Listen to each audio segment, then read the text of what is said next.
ইউরোপে গিয়ে রিয়াল মাদ্রিদের ম্যাচ দেখার কথা ছিল, অথচ তার ম্যাচই দেখতে হচ্ছে বিশ্বকে। তিনি মোহাম্মদ সিরাজ ১৯ মাস পর টি-20 খেলতে নেমে ভারতের জয় নায়কদের একজন তিনি। তার নেপথ্যে হর্ষিত রানার ইনজুরি আর জসপ্রীত বুমরার জ্বর।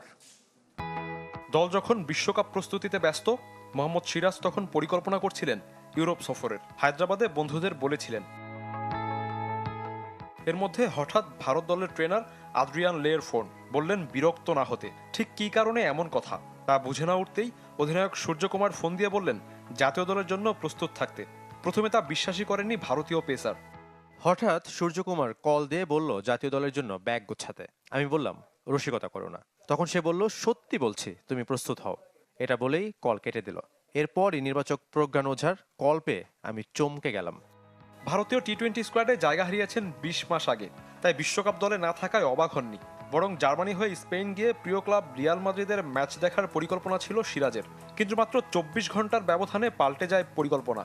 হর্ষিত রানার চোটে কপাল খোলে সিরাজের।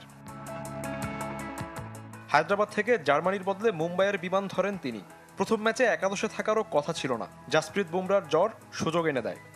আমার পরিকল্পনা ছিল ১৫ ফেব্রুয়ারি রিয়াল মাদ্রিদের ম্যাচ দেখব। সামনে রমজানও ছিল, কিন্তু সৃষ্টিকর্তা যা লিখে রেখেছেন তা পরিবর্তন হয় না।